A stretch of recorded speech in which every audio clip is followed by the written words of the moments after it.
ورحمة الله وبركاته. إن الحمد لله نحمده ونستعينه ونستغفره ونؤمن به ونتوكل عليه ونعوذ بالله من شرور أنفسنا ومن سيئات أعمالنا من يهده الله فلا مضل له ومن يضلله فلا هادي له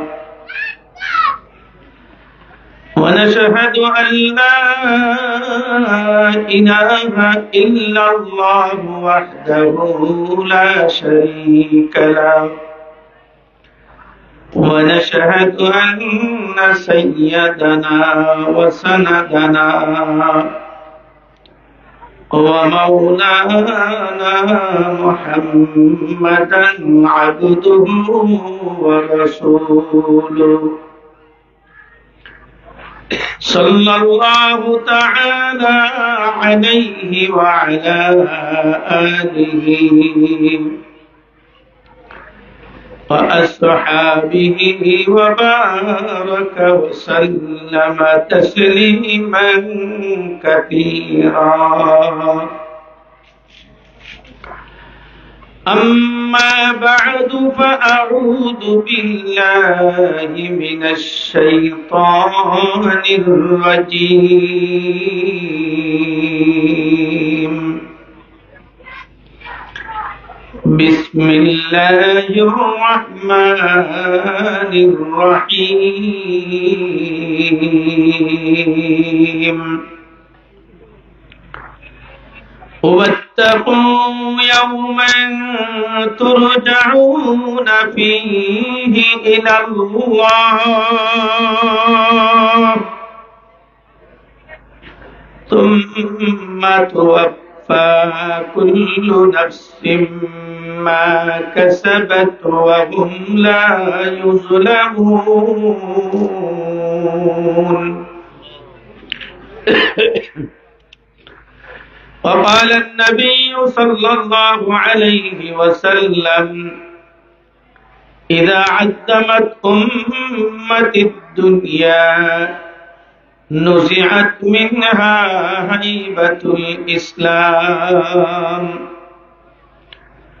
وإذا تركت الأمر بالمعروف والنهي عن المنكر حرمت بركة الوحي وإذا تسابت أمتي سقطت من عين الله سبحانك لا علم لنا إلا ما علمتنا إنك أنت العليم الحكيم سبحان الله وبحمده سبحان الله العظيم اللهم صل وسلم وبارك على سيدنا محمد وعلى آله وسلم تسليما آمنت بالله صدق الله مولانا العظيم وصدق رسوله النبي الكريم ونحن على ذلك لمن الشاهدين والشاكرين والحمد لله رب العالمين মরহুম মৌলানা আব্দুল করিম রহমতুল্লাহি আলাইহি সাহেবের বাড়ি খাকান্দা মাওলানা বাড়ি মাদ্রাসাতুন নাজাত মহিলা মাদ্রাসার উদ্যোগে আয়োজিত বাৎসরিক ওয়াজ মাহফিলের শ্রদ্ধাভাজন ব্যক্তিত্ব সম্মানিত সভাপতি জনাব মোহাম্মদ সুন্নু খান মিনু, বিশিষ্ট সমাজ সেবক, আজকের মাহফিলের বিশেষ অতিথিবৃন্দ জনাব হযরত মাওলানা তোফাজ্জল হোসেন রাজবাড়ী, জনাব হযরত মাওলানা নাসিরউদ্দিন সাহেব গোপালগঞ্জ, অন্যান্য উলামায়ে কেরাম, বিশেষ করে উপস্থিত আছেন উক্ত মাহফিলের উদ্যোক্তা জনাব হযরত মাওলানা গোলাম ফারুক সাহেব দামাত বরকাতুহুল আলিয়া, মঞ্চে উপবিষ্ট বিশেষ অতিথিবৃন্দ, সামনে উপবিষ্ট জ্ঞানী গুণী বিভিন্ন পেশাজীবী বুদ্ধিজীবী ভাইরা, বাবার বয়সী সম্মানিত মুরব্বীগণ, সমবয়স্ক বন্ধুগণ, আমার প্রিয় যুবকেরা, স্নেহের প্রতিকা চাপ, পর্দার অন্তরালে শ্রদ্ধা মা ও বোনেরা, আল্লাহ তাআলার আলিশান দরবারে, উঁচু দরবারে অগণিত শুকরিয়া, যেই মহান আল্লাহ তাআলা অনুগ্রহ করে, দয়া করে, মায়া করে, ভালোবেসে আমাদেরকে এই দ্বীনি মজলিসে, কোরআনের মজলিসে, ভালো মানুষদের মজলিসে, জাহান্নাম থেকে মুক্তি পাওয়ার মজলিসে,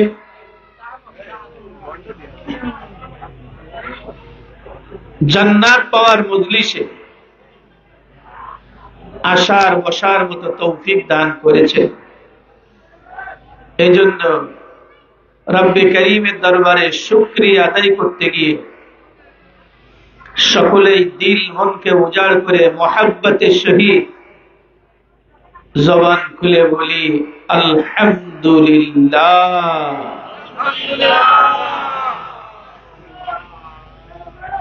এই আলহামদুলিল্লাহ বলে মনে হয় অন্যায় কাজ করলাম আমরা। তো যারা বেশি চালাক তারা পড়িনি, যেগুলো আমরা সাদা সিধে মানুষ, এই বলদ চলদ যেগুলো, সেইগুলো পড়ছি। আর যারা খুব বেশি চালাক ওরা চুপ করে রয়েছে। আবারও বলি আলহামদুলিল্লাহ। চালাক ভালো, চালাকি ভালো না। চালাক ভালো, চালাকি ভালো না। বর্তমান সমাজে খুব চালাক এবং চালাকি করা মানুষ বেশি। কিরকম চালাকি করে? আল্লাহ, এক মসজিদে ইমাম সাহেব ইমামতি করে 10 বছর। মসজিদের বারান্দায় গরু একটা দেয় শুয়ে গেছে। ইমাম সাহেব গরুর গলায় দড়ি ধরে নিয়ে গরুওয়ালার বাড়ি গেছে। এই গরুটা আপনার মসজিদ না দাঁড়িয়ে আছে না, নষ্ট করলো, আপনি একটু খেয়াল করবেন না? গরু তো বুদ্ধি নেয়, এই জন্য মসজিদে গেছে। আপনি ইমামতি করেন কতদিন? 10 বছর। কথা আমারে দেখছেন কোনদিন? কথা আমি 10 বছর, আপনি ইমামতি করেন, আমারে কোনদিন দেখছেন নাকি মসজিদে? গরু বুদ্ধি নাই, এই জন্য হাইটে চলে গেছে মসজিদে। আমার বুদ্ধি আছে বলে আমি মসজিদের বারান্দায় উঠাইনি। এরকম বুদ্ধিমান মনে হয় সমাজে নাই বর্তমানে। কথা বল না। আরে এরকম বুদ্ধিমানে বর্তমানে সমাজে ভরা। যাক, এখানে আসার তৌফিক দিয়েছেন কে? আবার আল্লাহর নাম আসতে নাই। এখানে আসার তৌফিক দিয়েছেন কে?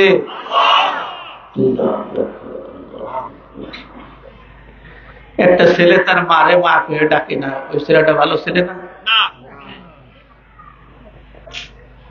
3-4 বছর মার সাথে যোগাযোগ নাই, হঠাৎ করে আসে মারে যদি ডাক দাও মা, মা খুশিতে বাগ বাগ হয়ে বুকের সাথে জড়াই ধরবে না?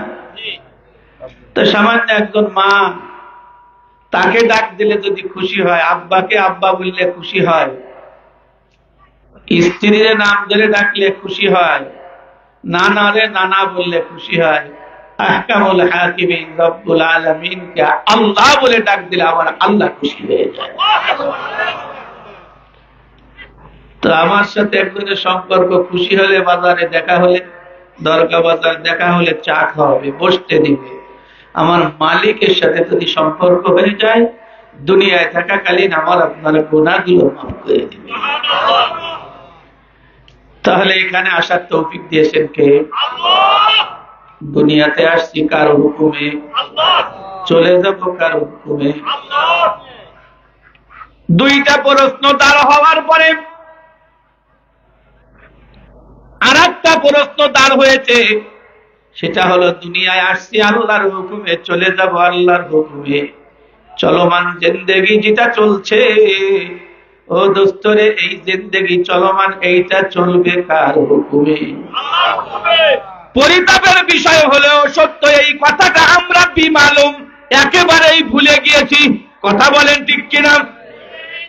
কারণ আমরা মুসলমান, মুসলিম দাবি করি, কিন্তু দেখবেন আমার কোন জায়গায় ইসলামের নিয়ম নীতি নাই, বিবাহ শাদীতে ইসলাম নাই, খাতনা অনুষ্ঠানে ইসলাম নাই, পোশাকের মধ্যে ইসলাম নাই, আমার মেয়ের পোশাকের মধ্যে ইসলাম নাই, আমার চুলের মধ্যে ইসলাম নাই, আমার দাড়ির মধ্যে ইসলাম নাই, কোন জায়গায় ইসলাম জায়গা পায় না।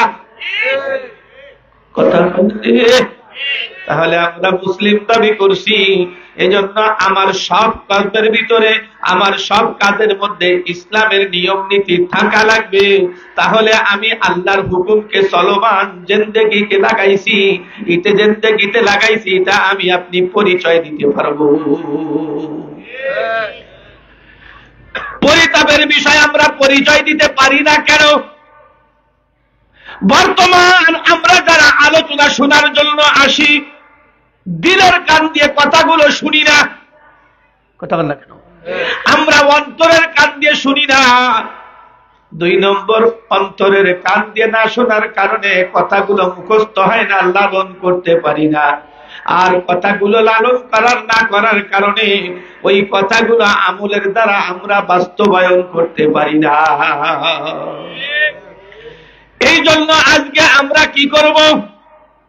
অবশ্যই ভক্তি সহকারে কথাগুলো শুনবো এবং দিলের মধ্যে কথাগুলো লালন করব, মুখস্থ করে নিব এবং কাজের মাধ্যমে ওই কথাগুলো বাস্তবায়ন করব ইনশাআল্লাহ। আমার নবী শিক্ষা দিয়েছেন প্রত্যেকটা কাজ ভক্তি সহকারে করতে হবে।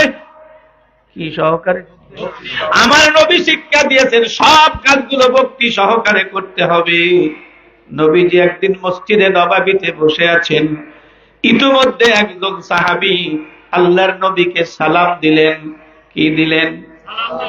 বর্তমানে সালাম তো সালাম নাই, যেরকম মোটা চাউল কেটে কেটে মিনিকেট বানানো হয়েছে, ইবাদত বন্দেগীকে কাটিয়ে সাটিয়ে ছোট্ট বানানো হয়েছে, তার ভিতরে আসসালামু আলাইকুম এই থেকে রাজনৈতিক সালাম বানানো হয়েছে। সালাম আলাইকুম, সালাম আলাইকুম মানে তোরা মরিয়ে যা।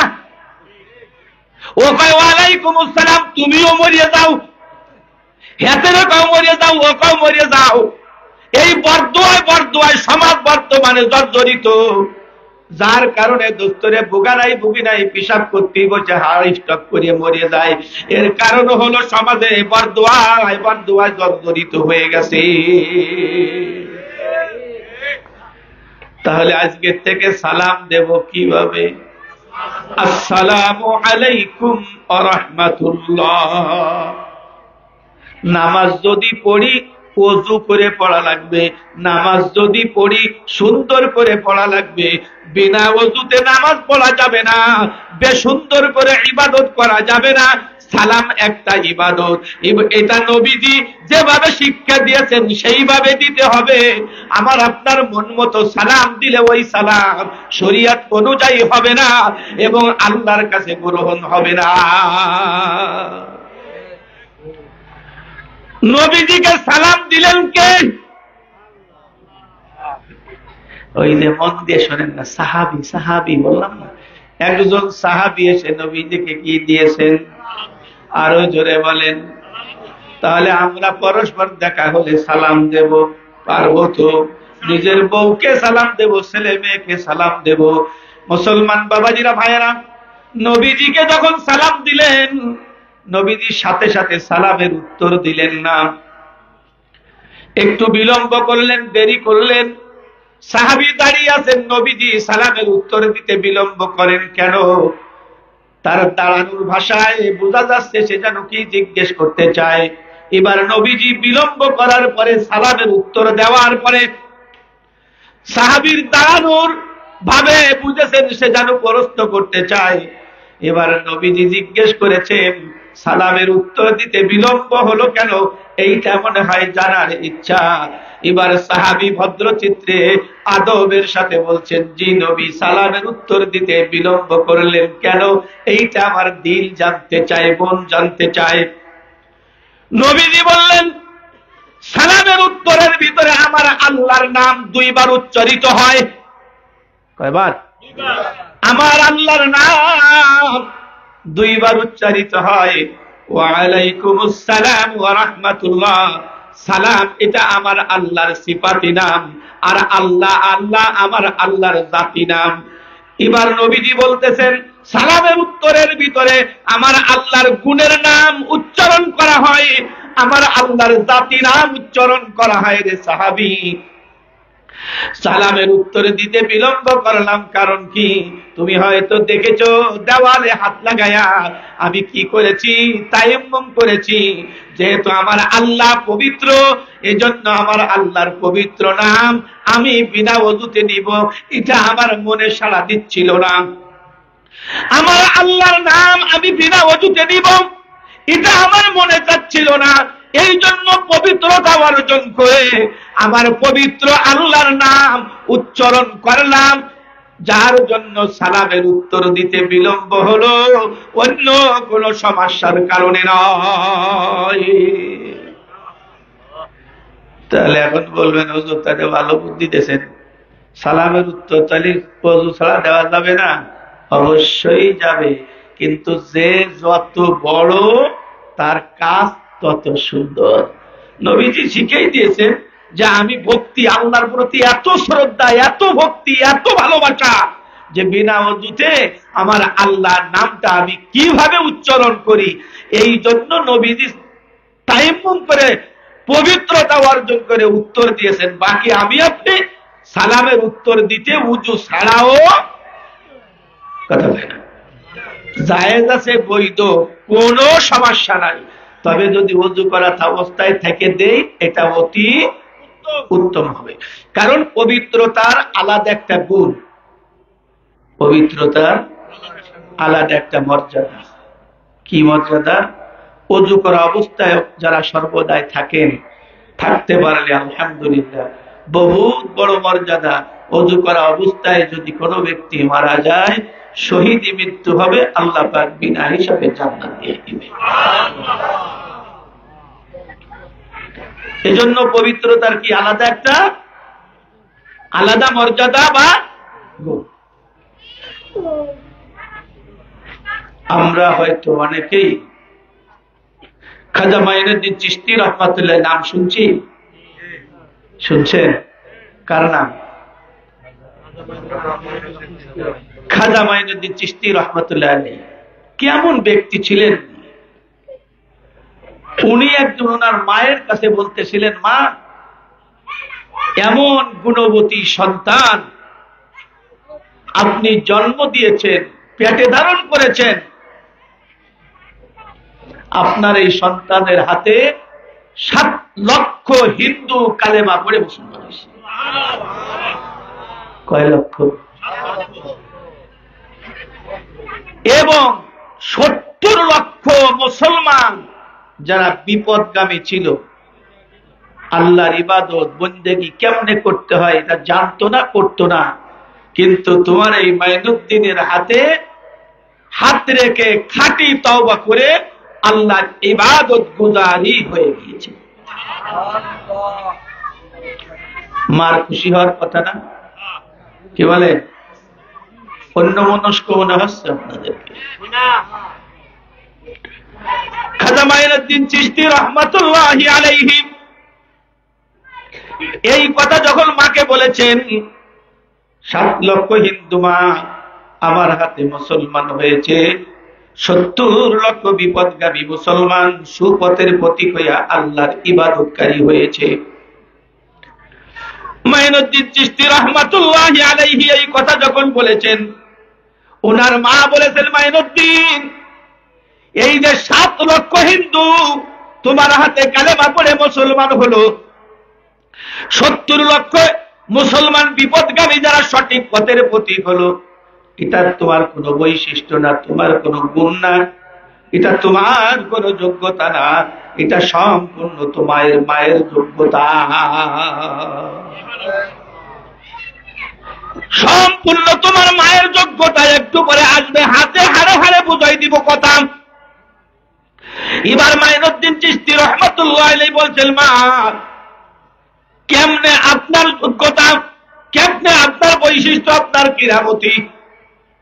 এবার বলছেন, মাইনুদ্দিন, আমি যেদিনকে তোমাকে পেটে ধারণ করেছি এবং উপলব্ধি করতে পারছি, বুঝতে পেরেছি তুমি আমার পেটে সন্তান এসেছো, তোমাকে আমি পেটে ধারণ করেছি, কনসেপ্ট করেছি, এটা যেদিন থেকে আমি অনুধাবন করেছি, অনুমান করেছি, বুঝতে পেরেছি,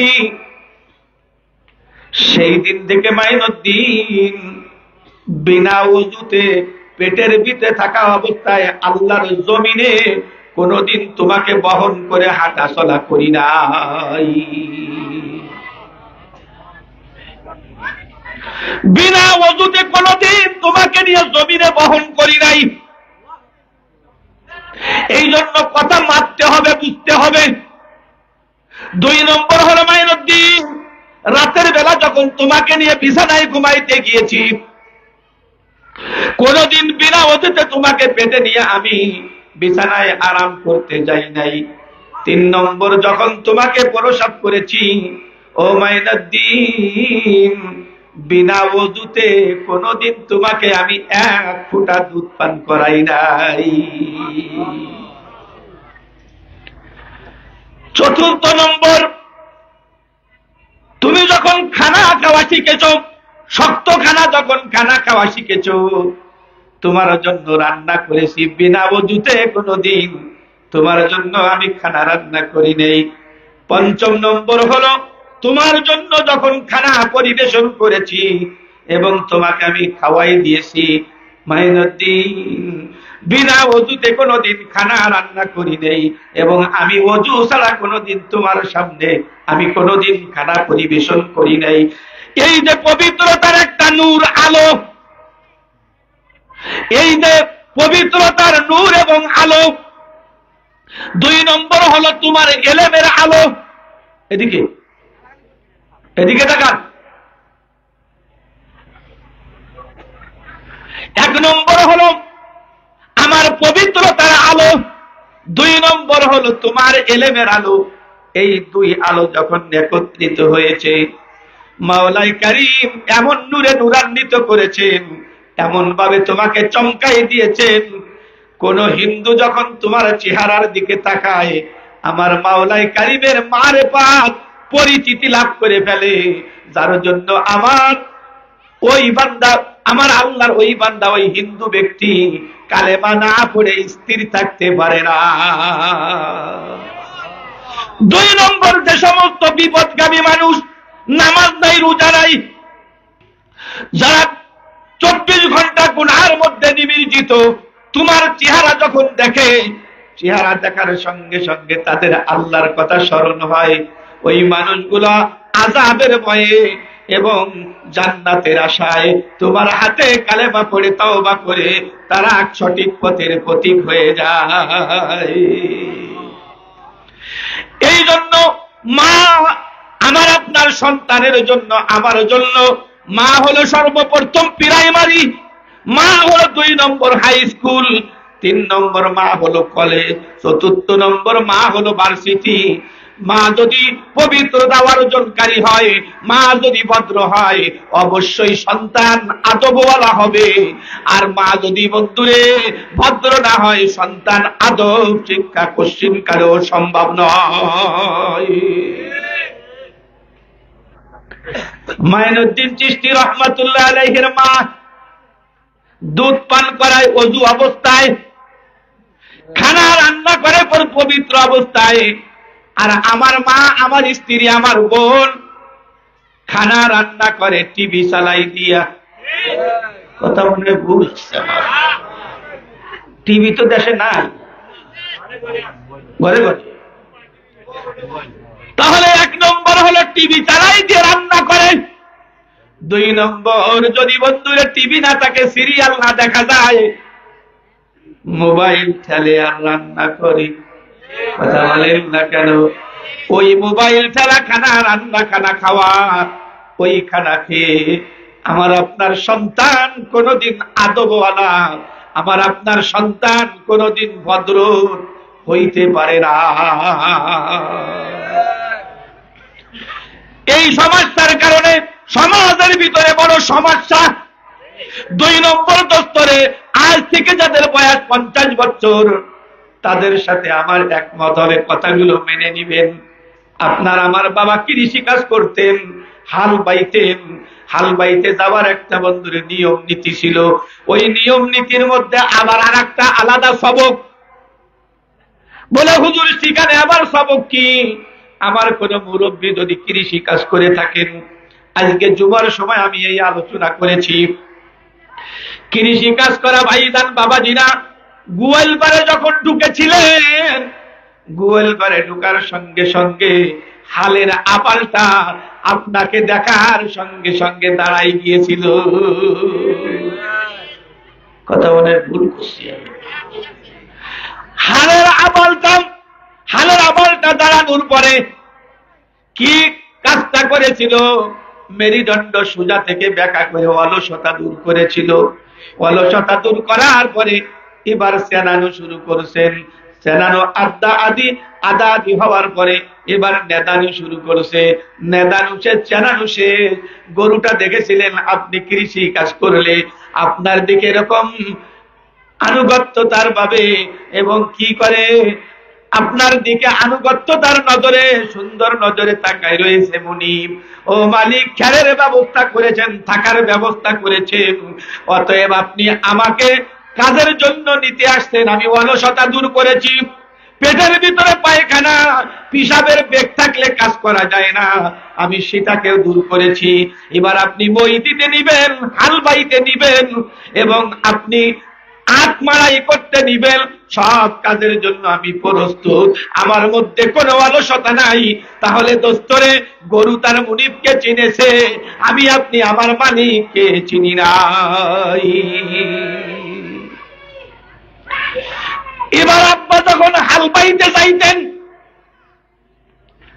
জমির অংশটা খণ্ডটা যদি একটু বড় হইতো, তাহলে একা একই ফজরের নামাজ পড়ে চলে যাইতেন। কথা বলেন ঠিক কিনা? একা একই নামাজ পড়ে যতটুকু চাষ করতেন, ছোট্ট খণ্ড হইলে জামাতের সাথে নামাজ পড়ে যাইতেন। এবার আব্বা হালাল রুজি করে সন্তানদের খাওয়াইতেন, স্ত্রীকে খাওয়াইতেন।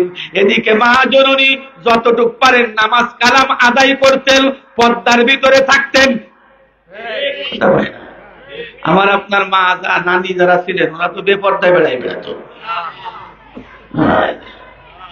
এই বাড়িতে ওই বাড়ি যাওয়ার সময় যে জায়গা মোটা গাছ দেখতো, ওই জায়গাতে দাঁড়াতো, কোন পুরুষ যেন দেখতে না পারে। কথা বলেন না কেন? আর এখন আমরা যারা বুড়ো টুড়ো হয়েছি, খাটো মাঠো, অত গাওয়াই ফেলাই দিয়ে বাচ্চাদের, তুমি আবার মাছ কিনতে আইসো, কিনতে আমাকে কিনবার দাও। কথা ভুল করলাম রে। তাহলে বন্ধুরা আমার, আজ থেকে 50 বছর আগে দারিদ্র আব্বা ছিলেন, আব্বার উপর ওজন ছিল হালাল। এদিকে মা যতটুকু পারতেন পবিত্রতা অবস্থায় দুধ পান করাতেন, যার জন্য 50 বছরের আগের সন্তান আর বর্তমান 20 বছর 25 বছরের সন্তান, 50 বছরের সন্তানগুলো ডিগ্রিধারী না, ম্যাট্রিক পাস, আইয়া পাস, কোনো পাস নাই। আর বর্তমান ছেলে 25 বছরের ছেলে অনার্স পড়ে, তারপরেও ওই মূর্খ লোকটার চাইতে আকাশ পাতাল ওর আচরণ এবং ব্যবহার পার্থক্য দেখা যায়। কথা মনে হচ্ছে না? কয়দিন আগে নড়াইল গেলাম এক মাহফিলে, এত কষ্ট পাইছি। গাড়ি ঢুকতেছে মাদ্রাসার ভিতরে, প্রাইভেট কার, শেখপুর একটা ছেলে চালা আরিফ করে, বললাম দেখ বিয়াদব কি, দিনের বেলা মহিলাদের ওয়াজ ছিল, রাতের বেলা পুরুষের ওয়াজ। কয় যে দেখো বিটি গে হুজুর, আমার দিক থেকে বিটি গে হুজুর, এই যে বিটি গে ওয়াজ করতে আইছে, সে কিরম যে ব্যবসায় করছে, আল্লাহ কি করবো। এ শুধু ওই জায়গা না, সারা দেশে যেখানে যাবেন আদব কায়দার বালাই। কারণ কি? কারণ হলে এখন যারা আব্বা হইছে, হালাল হারামের তমিজ নাই, ইনকাম করে 1500 টাকা দোস্তরে, মাছ কেনে 6000 টাকার, 13,000 টাকা ইনকাম করে, 26,000 টাকা বাসা ভাড়া, আবার জমিও কেনে, জায়গাও কেনে, আবার মানুষকে সহযোগিতা করে, আবার বন্ধুরে যেখানে সেখানে মানুষকে দান খয়রাত করে। এত টাকা তুমি পাইলে কোথায়?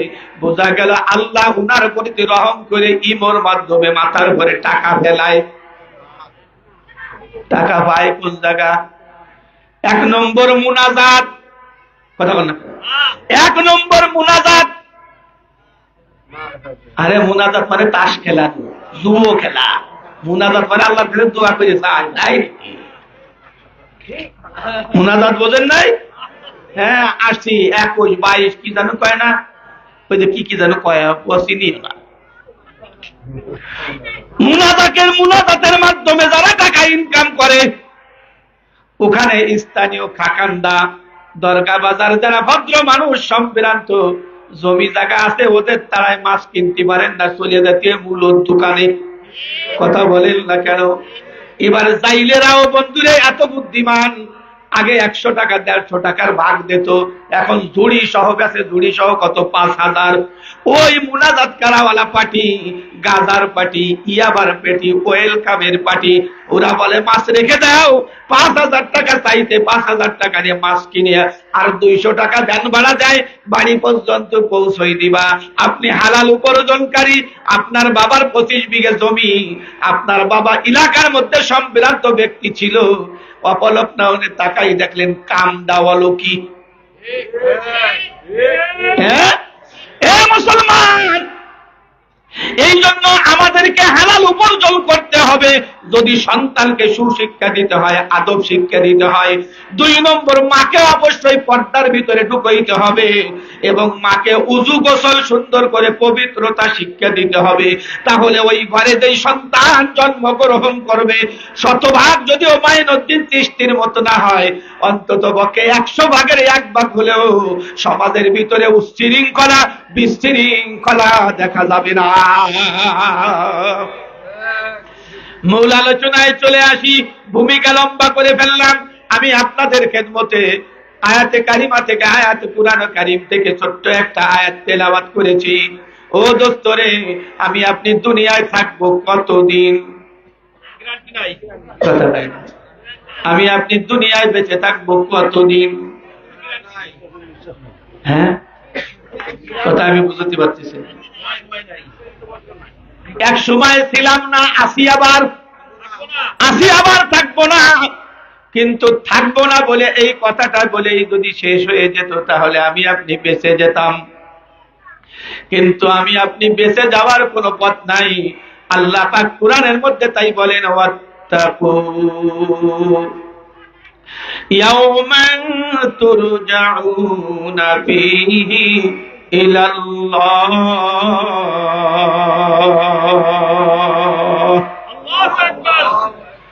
মহান রব্বুল আলামিন বলেন, ওয়াত্তাকু, তোমরা ভয় করো, ইয়াওমান, ওই দিনকে। আল্লাহ পাক বলেন তোমরা ভয় করো ওই দিনকে, তুরজাউনা ফীহি ইলাল্লাহ, যেদিনকে তোমাদেরকে আল্লাহর কাছে ফিরিয়ে নেওয়া হবে। ওই দিনকে ভয় করো যেদিনকে তোমাদেরকে কি করা হবে? আল্লাহর কাছে ফিরিয়ে নেওয়া হবে। তাহলে বোঝা গেল আমাদেরকে আল্লাহর সামনে অবশ্যই কিয়ামতের ময়দানে দাঁড়ানো। আরো জোরে বিশ্বাস হয়? আমরা এই কথা বিশ্বাস ছোট্টবেলা মক্তবে পড়েছি। মক্তবে পড়ানোর সময় আমাকে আপনাকে এই বিশ্বাসটা দিয়েছিল।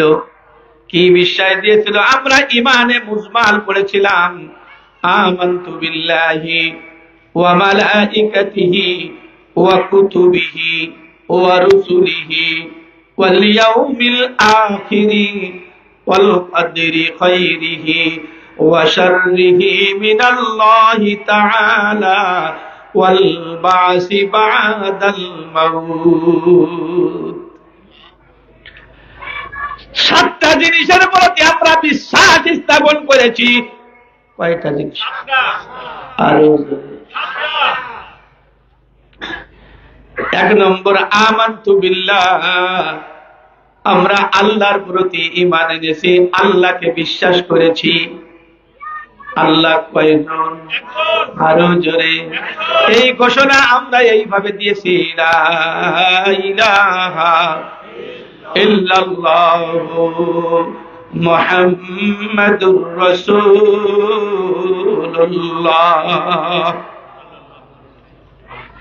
এই ঘোষণা দেওয়ার সাথে সাথে আমার আপনার জন্য একটা ফলাফল দাঁড়াইছে। এই ঘোষণা দেওয়ার সাথে সাথে আমার জন্য একটা বন্ধুরে পুরস্কারের ঘোষণা হইছে। সেই পুরস্কারটা হলো আল্লাহু ওয়ালিয়ুল্লাযীনা আমানু ইউখরিজুহুম মিনাজ যুলুমাতি ইলান নূর।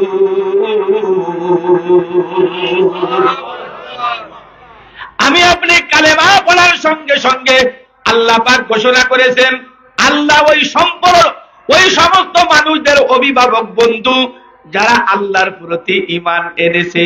এই জন্য আল্লাহর প্রতি যারা বিশ্বাস স্থাপন করবে, কালেমার যারা ঘোষণা দিবে, ওই সমস্ত মানুষদের বন্ধু হবেন কে? জোরে বলেন আল্লাহ। এই জন্য দোস্তরে আমার যুগে যুগে নবী পয়গম্বরের মাধ্যমে আল্লাহ তারাই বন্ধুর খেলা দেখাইছেন। আল্লাহ আমাদের কি? আরো জোরে, আরো জোরে। এই ঘোষণা কি আমি দিয়েছি না আল্লাহ দিয়েছেন? তাহলে বন্ধুরা আমার, আল্লাহ আমাকে বন্ধু বলে ঘোষণা দিয়েছেন। এবার বন্ধুর কাজ হলো কি? বন্ধুকে সন্তুষ্ট করা। ইব্রাহিম আলাইহিস সালাতু ওয়াস সালাম আল্লাহর বন্ধু ছিলেন, কথা হয় না? আল্লাহর দোস্ত ছিলেন ইব্রাহিম খলিলুল্লাহ বলি। কি বলি? কি বলি? ইব্রাহিম খলিলুল্লাহ বলি। খলিল মানে দোস্ত বা বন্ধু। ইব্রাহিম আলাইহিস সালাতু ওয়াস সালাম রাস্তা দিয়ে, ইব্রাহিম আলাইহিস সালাতু ওয়াস সালাম চকের মধ্যে বকরি চড়াইতেছিলেন, ছাগল রাখতেছিলেন, ছাগলের দেখভাল করতেছিলেন। ইতিমধ্যে রাস্তা দিয়ে একজন ব্যক্তি হেঁটে যায়।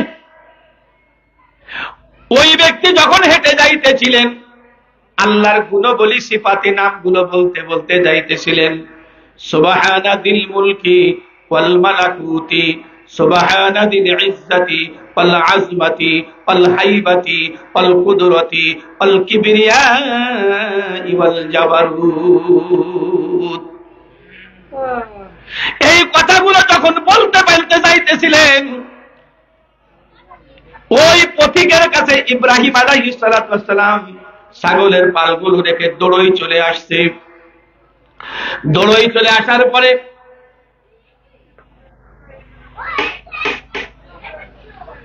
ছাগলের পালগুলো রেখে দৌড়ই চলে আসছেন। আসার পরে পথিককে বলছেন, পথিক, জবান দ্বারা আপনি কি বলতেছিলেন একটু আমাকে শুনাই দেন। বলছে, না, শুনানো যাবে না। বলছে, আপনাকে শুনাইতে হবে। এবার ওই পথিক বলতেছেন, যদি আমি ওই নামগুলো শুনাই তাহলে তুমি আমাকে কি দিবে বা আপনি আমাকে কি দিবেন? ইব্রাহিম আলাইহিস সালাতু ওয়াস সালাম বলছেন, এই যে বকরির পালগুলো দেখতেছেন, এই যে দুই পাল আমি একসঙ্গে লালন করতেছি, পালন করতেছি, ওই দুই পালের থেকে এক পাল ছাগল আমি আপনাকে দিয়ে দিব, ওই নামগুলো যদি আমাকে শোনায়া দেন। ওই পথিক ব্যক্তি নাম শোনায়া দিলেন। শুনাই দেওয়ার পরে ইব্রাহিম আলাইহিস সালাতু ওয়াস সালাম আবার পথিককে অনুরোধ করেছেন, আর একবার শোনায় দেন। আরেকবার শুনালে কি দিবেন? বাকি যেই বকরিগুলো আছে সবগুলো আপনাকে দিয়ে দিব। দ্বিতীয়বার শুনায় দিলেন। দ্বিতীয়বার শোনানোর পরে প্রতীক রওনা করেছেন। ইব্রাহিম আলাইহিস সালাতু ওয়াস সালাম বলছেন, আমাকে আরেকবার শুনাই যান। বলছে বাকি বকরিগুলো সব দিয়ে দিলেন, এবার কি দিবেন? এবার ইব্রাহিম আলাইহিস সালাতু ওয়াস সালাম ওই প্রতীককে বলছেন, প্রতীক, ছাগলের বর্তমান মালিক আপনি। ওই ছাগল চড়ানোর জন্য, দেখভাল করার জন্য একজন রাখালের প্রয়োজন। যদি ওই নামগুলো আরেকবার আমাকে শুনাই দেন, আমি ইব্রাহিম সত্তা, আমার সত্তা এখনো বাকি রয়েছে, আমি আপনার চাকরে পরিণত হয়ে যাব এবং আমাকে রাখাল হিসেবে নিযুক্ত করতে পারবে।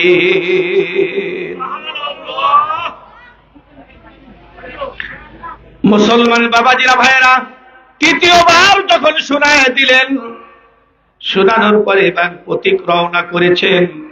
রওনা করার পরে ইব্রাহিম আলাইহিস সালাতু ওয়াস সালাম বলছেন, আপনি কি ছাগল নিবেন না বকরি নিবেন না? আমাকে কি আপনি রাখাল হিসেবে নিযুক্ত করবেন না? প্রতীক বলছেন, ও আল্লাহর বান্দা, ও আল্লাহর বন্ধু, আপনাকে আমি চাকর হিসেবে, কর্মচারী হিসেবে নিযুক্ত করব, এত বড় স্পর্ধা আমার নাই। 2 নম্বর, আপনার ছাগল দিয়ে আমার প্রয়োজন নাই, বকরি দিয়ে আমার প্রয়োজন নাই। তবে আমার আসল পরিচয় জেনে নেন, আমি আপনাকে পরীক্ষা করার জন্য আসছিলাম, পরীক্ষা নেওয়ার জন্য এসেছিলাম। পরীক্ষায় আপনি উত্তীর্ণ হয়েছেন। আমার পরিচয় হলো আমি আল্লাহর ফেরেশতা। এজন্য মুসলমান বাবাজিরা, ভাইয়েরা, আল্লাহর নবীরা আল্লাহর খাঁটি বন্ধু ছিলেন। কথা বলেন না কেন? এই জন্য আল্লাহকে খুশি করার জন্য, সন্তুষ্ট করার জন্য যেই পন্থা অবলম্বন করলে আল্লাহ সন্তুষ্ট হয় সেই কাজ করার জন্য চেষ্টা করতেন।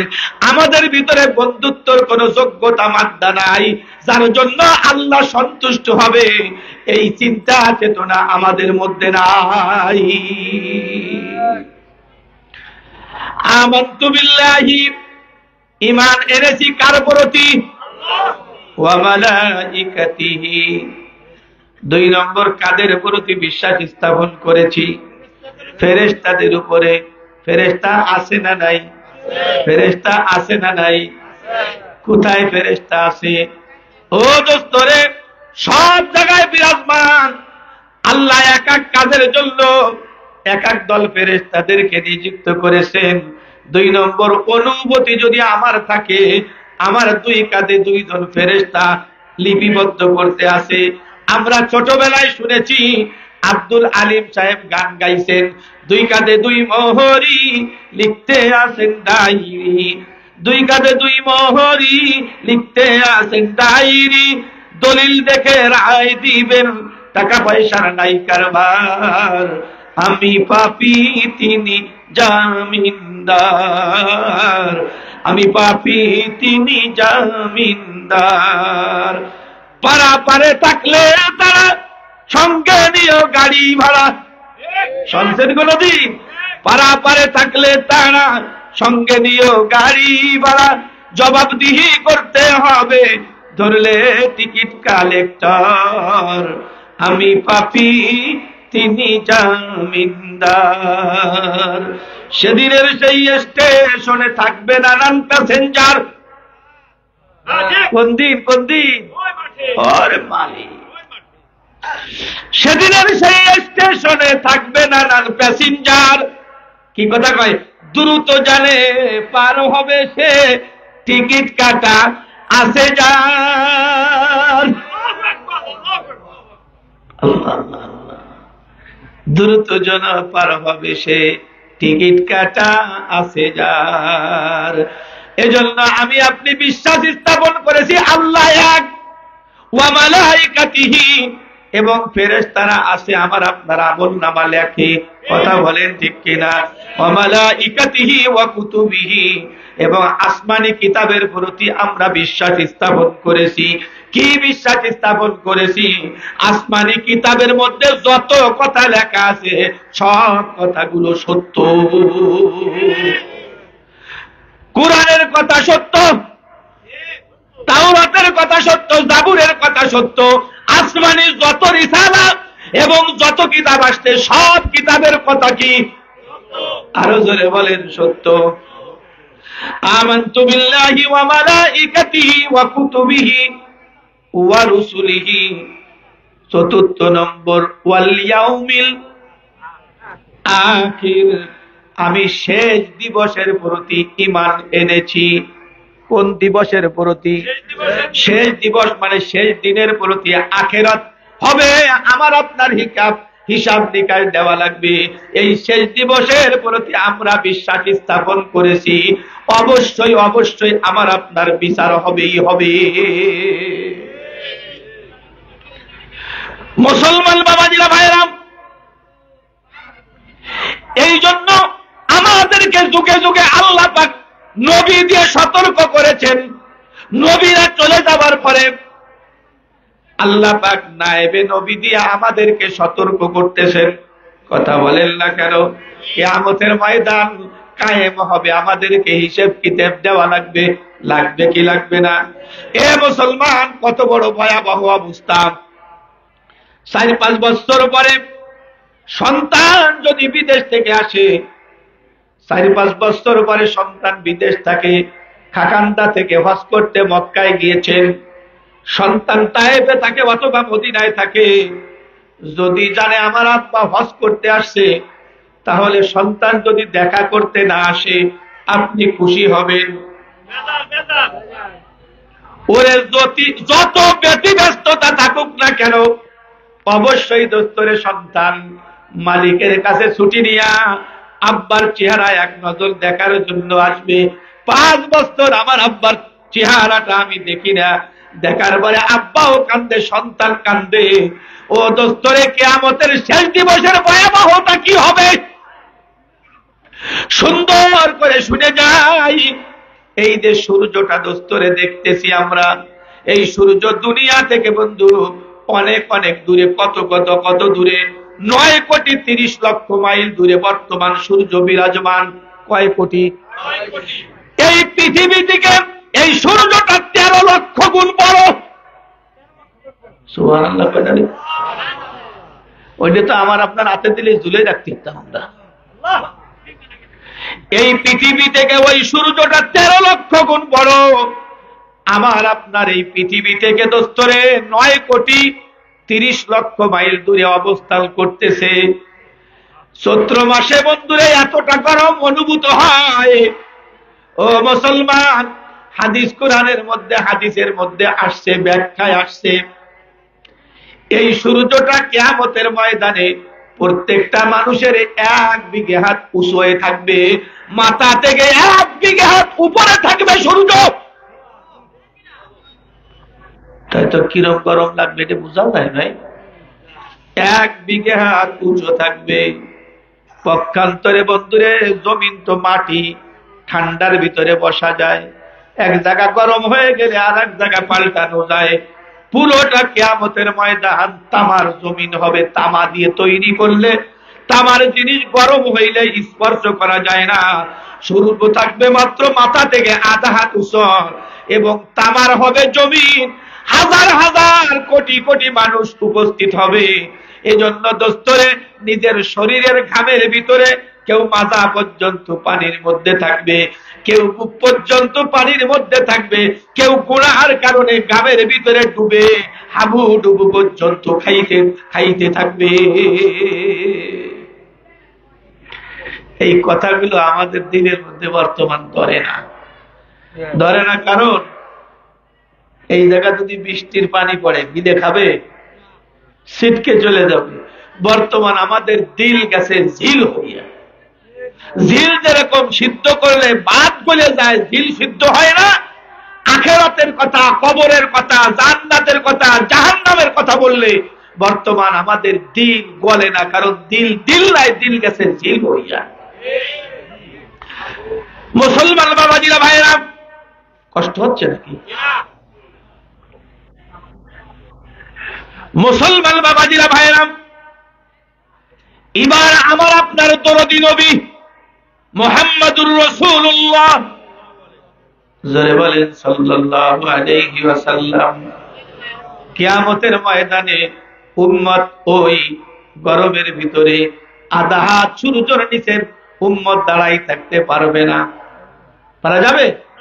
উম্মত দাঁড়াই থাকতে পারবে না। উম্মত চিন্তা করে নাই, কিন্তু দরদি নবী চিন্তা করে ওই গরম থেকে বাঁচার জন্য, তামার জমিন থেকে বাঁচার জন্য আমার আপনার জন্য আমার নবী, আপনার নবী 7টা কর্মসূচি দিয়েছেন।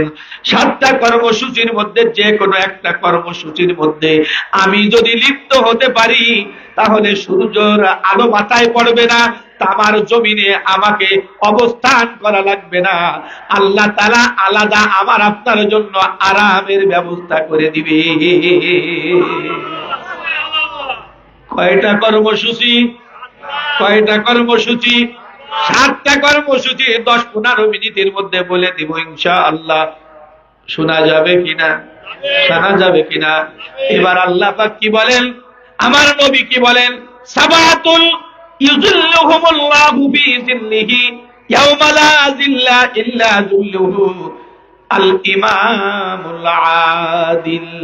আমার আল্লাহ নবী বলেন, কিয়ামতের ময়দানে আল্লাহর আরশের ছায়া ব্যতীত কোনো ছায়া থাকবে না। কি বলছি? আল্লাহর আরশের ছায়া ব্যতীত কোনো ছায়া। সাবাতুন ইযিল্লুহুমুল্লাহু ফি জিল্লিহি ইয়াওমা লা জিল্লা ইল্লা জিল্লুহু, এই আল্লাহর আরশ ব্যতীত কোনো ছায়া থাকবে না। এই আল্লাহর আরশের ভিতরে 7 শ্রেণীর মানুষ জায়গা পাবে। আল্লাহর আরশের নিচে কয় শ্রেণীর মানুষ জায়গা পাবে?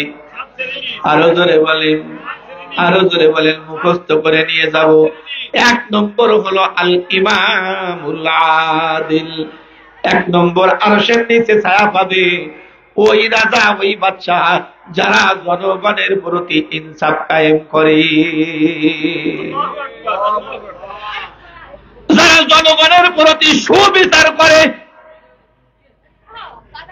এবার বলবেন, তাহলে তোমার রাজা বাচ্চা আমরা হই নাই, তাহলে আমরা আরশের নিচে ছায়া পাবো না। ইমাম রজব হাম্বলি রহমাতুল্লাহি আলাইহি একজন হাদিসের হাফেজ, উনি বলেছেন, ও দুনিয়ার মানুষ, তোমরা প্রত্যেকেই এক একজন রাজা, তোমরা প্রত্যেকেই এক একজন বাদশা, তোমরা প্রত্যেকেই এক একজন প্রেসিডেন্ট। যারা দেশ পরিচালনা করে এরা দেশের প্রেসিডেন্ট। কিছুদিন আগে যে প্রধানমন্ত্রী ছিলেন এখন ডক্টর ইউনূস সাহেব, উনি দেশের প্রেসিডেন্ট, পরিচালক না? তাহলে বন্ধুরা আমার, দেশ যারা পরিচালনা করেন ওনারা দেশের প্রেসিডেন্ট। কথা কি বোঝা যাচ্ছে? এরপরে দেশের পরে বন্ধুরে বিভাগ যারা পরিচালনা করেন, বিভাগের যিনি প্রধান উনি বিভাগের প্রেসিডেন্ট। এরপরে জেলার যিনি ডিসি মহোদয় উনি ওই জেলার প্রেসিডেন্ট, উনি ওই জেলার রাজা। এরপরে থানা নির্বাহী অফিসার উনি ওই থানার প্রেসিডেন্ট। এরপরে ইউনিয়নের যিনি প্রধান চেয়ারম্যান উনি ওই ইউনিয়নের রাজা, প্রেসিডেন্ট। কথা বলেন। এবার ওয়ার্ডের ভিতরে আসেন, ওয়ার্ডের ভিতরে যারা মেম্বার ওই মেম্বার ওই ওয়ার্ডের কি প্রেসিডেন্ট। এরপরে আপনি আস্তে আস্তে ঘরের ভিতরে আপনি ঘরের মালিক, আপনি আপনার ঘরের প্রেসিডেন্ট। আপনার আনুগত্যে আপনার অধীনস্থ যারা আছে, ছেলে আছে, মেয়ে আছে, স্ত্রী আছে, এদের সাথে আপনার ন্যায় বিচার করা লাগবে। বন্ধু আমার, শেষ পর্যন্ত বলবো, হুজুর আমার ঘরের অধীনস্থ কেউ নাই। ইবনে রজব হাম্বলি রাহমাতুল্লাহি আলাইহি বলেন, যদি তোমার অধীনস্থ কেউ না থাকে, শেষ পর্যন্ত মনে করবা তুমি হলে নিজে প্রেসিডেন্ট। তোমার হাত এবং তোমার পা, তোমার চোখ এবং তোমার বিবেক, এরা হলো তোমার প্রজা। তোমার হাতকে যদি সঠিক জায়গা ব্যবহার করো, চোখকে যদি সঠিক জায়গা ব্যবহার করো, কাকে? চোখকে তো আমরা বর্তমানে সঠিক জায়গা ব্যবহার করি, তাই না? এই সামান্য একটু টিভি দেখা আর ওই একটু পথে ঘাটে একটু মিটিংয়ের সাথে একটু গল্প করা, তো আর তেমন। হ্যাঁ, এক মৌলভী সাহেবের কাছে একজন জিজ্ঞেস করতে, হুজুর গরু টরু পালি, খেসারি করে দেশে হয় শীতকালে, খেসারি করে চুরি করলে কি গুণা টোনা হয় নাকি? তো মৌলভী সাহেবের গরুর খাবার তো হালকা গুণা হয়।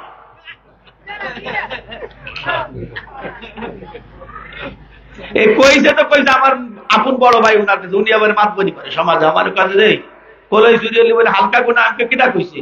তো উনি এক মৌলবীর নাম কইছে, আমি কইছি ওনার কাছে হালকা গুণা, আপনি ওর কাছেও যাবেন না। বর্তমান আমাদের কাছে মহিলাদের দেখা, টিভি দেখা, গুনার কাজ করা, আপনার সুদের কারবার করা, ঘুষের কারবার করা, মালে বাদাল দেওয়া, জাল দলিল করা, এই সব গুণা হালকা গুণা মনে হয়। কথা হয় না রে? তাহলে কিয়ামতের ময়দানে এক নম্বর যদি আপনার আরশের নিচে ছায়া পাইতে হয়, তাহলে কি করতে হবে? এক নম্বর হলো ওই প্রেসিডেন্ট যে ন্যায় বিচার করবে। আমি প্রেসিডেন্ট না, আমি হাতের প্রেসিডেন্ট, আমার জবানের প্রেসিডেন্ট, আমার পায়ের প্রেসিডেন্ট।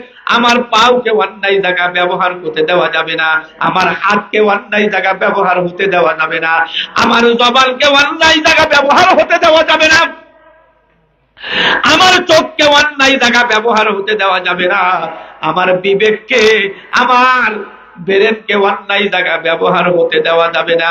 এতটুক যদি আমি করতে পারি, কিয়ামতের ময়দানে ওই সূর্যের নিচে তামার জমিনে আমাকে দাঁড়াতে হবে না, আমার আল্লাহ আমার জন্য আরশের নিচে ছায়া দান করবে।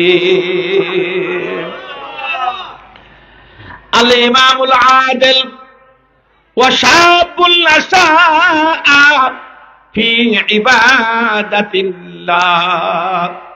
দুই নম্বর হলো আরশের নিচে ওই সমস্ত মানুষগুলো জায়গা পাবে যারা যৌবন বয়সে আল্লাহর ইবাদত করবে। কোন বয়সে? যৌবন বয়স পাগলামির বয়স না, নাকি পাগলামি করার বয়স? পাগলামি করতে মনে চায়। কিন্তু যুবক, তুমি মনে করো তোমাকে রাষ্ট্রপ্রধান পছন্দ করে নাকি পছন্দ করে না? বুঝে কইছেন করে করে। কিরম পছন্দ করে? পুলিশে লোক নেবে, কিসে লোক নেবে? আমার এই যে ভাইজান, ওই ভাই, ওই যে মুরব্বী, আমার এই ভাইজান, আমি, ওই যে ফাঁসে দাড়ি ফাঁকা যে কয়জন আছে, ওই কজন পুলিশে দাঁড়াতে গেছি কথা। আর এই যে আমরা যে দাড়ি টাড়ি চাইছে, ওরাও কাঁচা দিয়ে গেছে। ওকে কবে কি পুলিশ সরকার কবে তোকে নেবো না এই বুড়ো কয়টারি নেবো? এই যে সরকারের কাছে আমরা ইনভ্যালিড, দাম নাই, সব দাম কাকে? যুবককে কি ক্ষমতা, 17 বছর ধরে রাজত্ব চালাইছে, আল্লাহ রে আল্লাহ, তাকেও দেশের তাড়াইছে। কথা হয় না রে?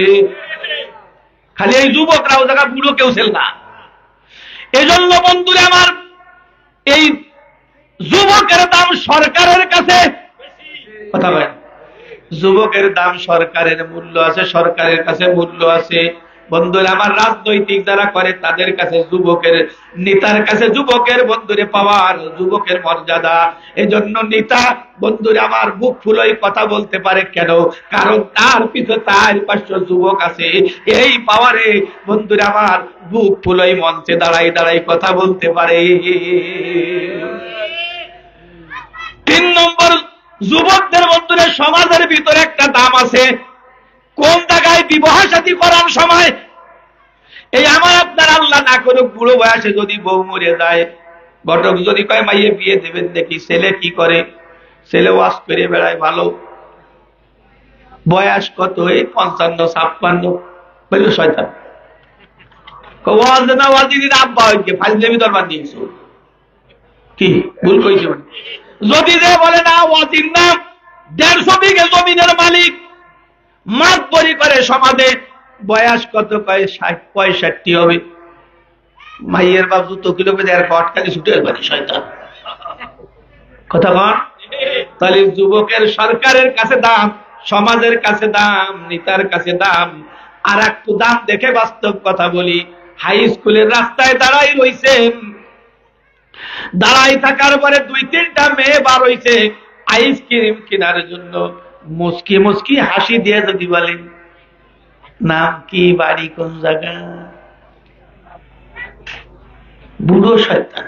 বুড়ো শয়তানের নজর খারাপ, পৃথিবীকে দেখলে কুতকুত হইয়ে যায়। কথা মনে হয় ভুল হচ্ছে।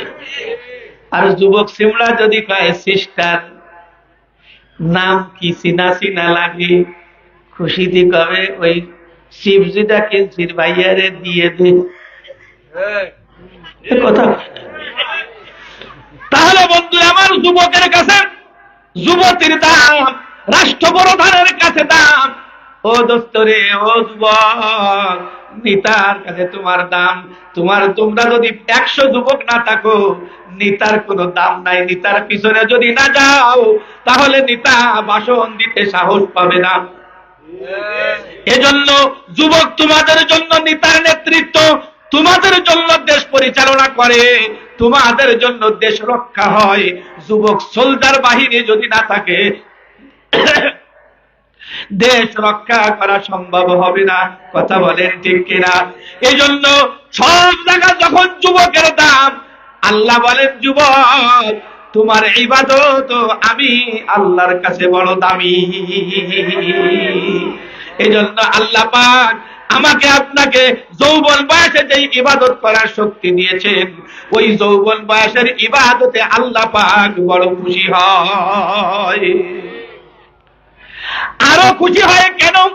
যৌবন বয়সে যে অনুভূতিতে ইবাদত করা যায়। এই যে আমার ভাইরা মনে ইমামতি করে, সম্ভবত আমি চিনি না, আমি এখন ইমামতি করতে পারি না, ফজরের নামাজ পড়াইতে পারি না নামাজ। আসরের নামাজের আগে ওযু করে আসি বসাইতে, আসর পড়ে 2-1 দিন মাগরিবের নামাজ পড়তে পারি ওই ওযু দিয়ে। ঈশার আগে ওযু করা লাজিম, করাই লাগবে। আর এই যে যুবক, এই জোহরের ওযু আছে শীতকালে, জোহর আসর মাগরিব ঈশা খাইয়েটে ইস্তেঞ্জা করে এরপরে হইতে কথা মনে ভুল হচ্ছে। যৌবন বয়সে ইবাদত করা সব একেবারে সহজ, যদি একটু মন থাকে, যদি একটু ইচ্ছা থাকে। কিন্তু আমাদের যুবকদের ইচ্ছা নেই। এই জন্য ভাইরা আমার, ওয়াশাবুল নাশা ফি ইবাদাতিল্লাহ, 2 নম্বর হলো ওই যুবক যারা যৌবন বয়সে ইবাদত করবে, কিয়ামতের ময়দানে আল্লাহ পাক আরশের নিচে ওই সমস্ত যুবকদের ছায়া দান করবে, যেই সমস্ত যুবকরা যৌবন বয়সে আল্লাহর ইবাদত করে। এজন্য যুবকদেরকে অনুরোধ করে বলে যাই, যৌবন বয়সে ইবাদত করবা।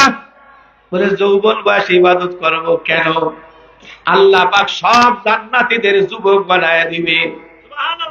জান্নাতের মধ্যে কোনো বুড়ো মানুষ থাকবে না।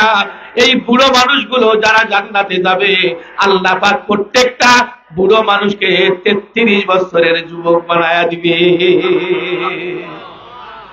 আল ইমামুল আদিল ওয়া শাবুল নাশা ফি ইবাদাতিল্লাহ, 2 নম্বর হলো যৌবন বয়সে যারা ইবাদত করবে।